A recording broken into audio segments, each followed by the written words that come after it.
When a manga gets an international release, translators often remove content to make it simpler for their target audience to understand.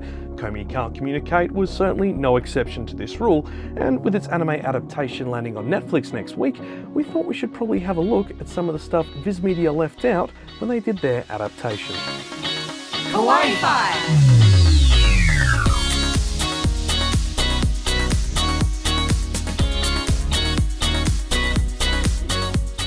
Konnichiwa, it's Kyle here, and apologies for the lack of content over the past month. I got tonsillitis and looked and sounded like a frog. A ribbit. But I'm back now, and that means monthly videos are back on the agenda, and that means we need to talk about one of the most highly anticipated rom-com series that lands on Netflix this month, Komi Can't Communicate. If you listen to the Kawaii-Fi podcast, you might be aware that I'm a bit of a big fan of romance manga, from the adorable teasing master Takagi to the dumpster fire of disappointments that was Domestic Girlfriend. Komi Can't Communicate is a gem in the genre, and I've been reading it for quite a while even before it received its Western release. So you can imagine my disappointment when the fan translation did a better job of explaining the characters than Viz Media's official translation, which left certain characters feeling bland or odd when there was much more to them. So that's what we're going to be diving into in this video, as no offense Netflix, I doubt they're going to bother explaining it either. If you are new to the channel, consider hitting that subscribe button and giving us a thumbs up. There's plenty more videos in the works, including an interview with more of the original cast of Neon Genesis Evangelion. Alright, so let's talk about why the way names are spelled in Japanese is actually important. Now, if you consume a lot of anime, you may have come across a scene that goes a little like this. 失礼しました。三角くん？帝です。 If you're not familiar with the Japanese language, you're probably wondering what on earth is going on here. Well, in the Japanese writing system, some words can have different meanings and sounds for them, depending on the kanji used. Let's take the word kami, for instance. There are several kanji characters that can be pronounced as kami. Kami can mean God, up, paper, or the hair on your head, depending on the character used. Yet when spoken, they all sound the same, and the context around them helps determine the reading. For example, if someone asked you to put some kami in the printer, thanks to the context, you'd realize they meant paper, not your hair or an angry god. The same applies in the opposite direction too, with many kanji able to be pronounced in different ways but meaning the same thing. The kanji for the hair on your head, for instance, can be pronounced as kami or hatsu, which also has multiple meanings, including the word first, departure, and bowl. These overlaps occur for almost every kanji character in one way or another. Now, there's a whole lot more to this system which we'll get into later, but the key takeaway you need to know is that because of this overlap, puns are a big thing in Japan, and they're very common in both manga and anime. These puns are a big part of Komi Can't Communicate, as every character's name relates to their personality or quirk, either directly through kanji or through a pun. So what's so important about these puns that I made an entire video about it? Well, the names in Komi Can't Communicate all have a character trait hidden within them and serve as a cornerstone for their character. Some will seem quite obvious and are one-note jokes, such as Mono Shinobino, who dresses like a ninja and his name has shinobi in it. Yeah, that's a good one. Others won't be clear unless you know what to look for, as some names are based on puns and require knowledge of what words they've been shortened from. A lot of this was lost in the translation done by Viz Media, as they've tried to simplify the story for a Western audience. And while I could go through every character, that would spoil the new characters we meet later on, so we'll just focus on the core cast and a few fun side characters. For all this to make sense, we're going to keep the character names in their Japanese format. That means surname first and given name second. And we might as well start off with the show's leading lady, Komi Shouko.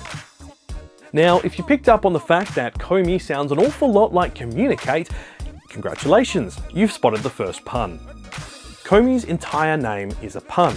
Komi is the shortening of communication to kommu, and kommu-sho literally translates as communication disorder.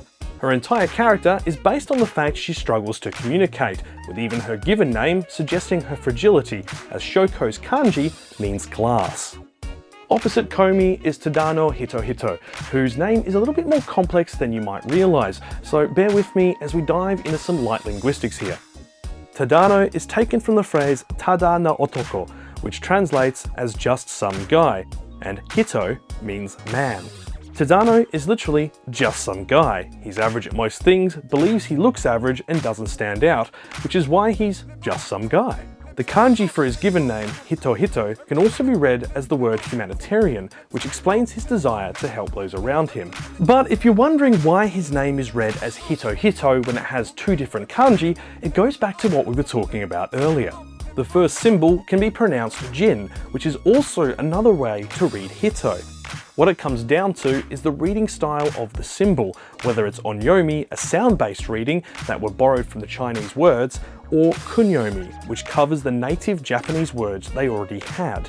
This is similar to how English took words from Greek, Latin and French to further refine its language. In French, a cow is a boeuf, which is where we get the word beef from, but as we already had a word for cow, we adopted the French word as the basis for when it's prepared as a product.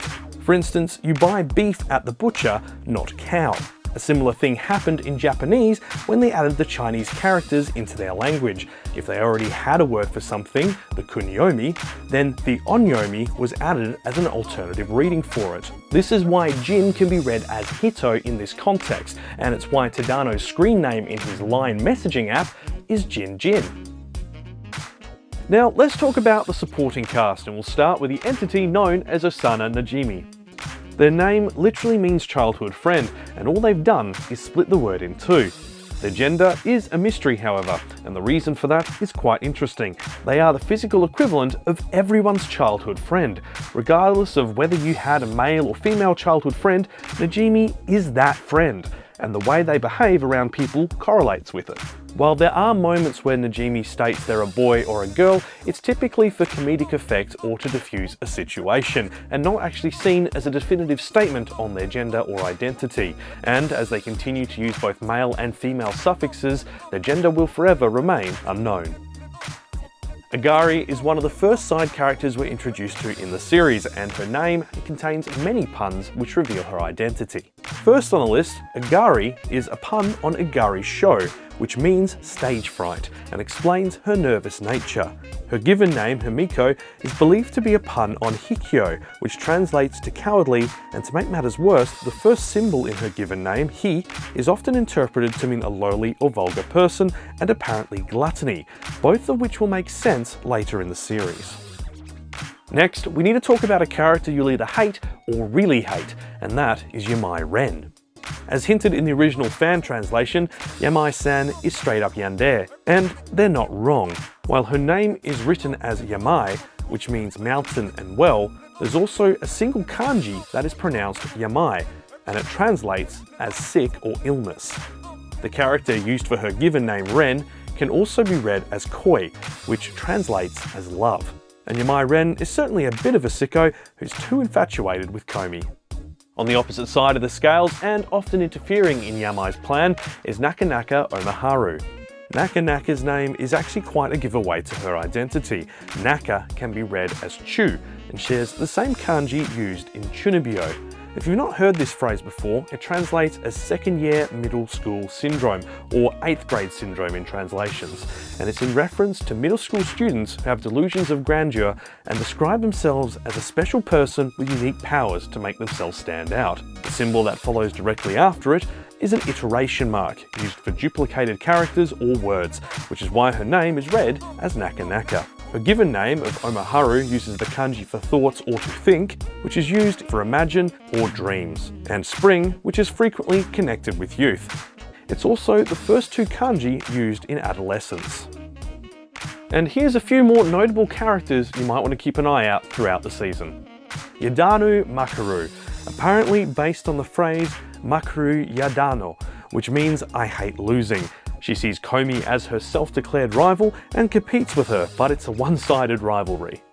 Inaka no Koko, a girl from the countryside whose name is a pun on the phrase Inaka no on nanoko, which is literally girl from the countryside. Onamine Nene, Her name is a pun on older sister and Oni-san, and how younger siblings would repeatedly say the shortened Ni-san to get attention. And never far away from Onami is Otori Kade. Her name is a pun on Otori, which means easygoing. She has a tendency to wander off and get lost, which is why Onamine is often seen holding onto her hand or arm when in public, much like an older sister does when trying to guide their younger sibling through a crowd. There's plenty more great characters that get introduced as the series progresses, but as they haven't been cast for the anime yet, we'll leave them for another time. So now you know the importance of the names in Komi Can't Communicate, even if you're not a manga reader. There'll be many more characters introduced throughout the series, so if you'd like to see another video exploring these names if and when Season 2 is announced, give this video a thumbs up and we'll see what happens. If you've enjoyed what you've seen, consider subscribing to the channel. We also have a fortnightly anime podcast called Kawaii-Fi Radio, so follow the links in the video description to find us in your podcasting app of choice. A big thank you to our Patreon members who are supporting the channel. If you'd like to support us and get access to some behind the scenes content and extras, you can find the link for our Patreon below. Most recently, we did a live stream where we looked at the trailers from this season. And with that, I'm Kyle, and until next time, watch some anime.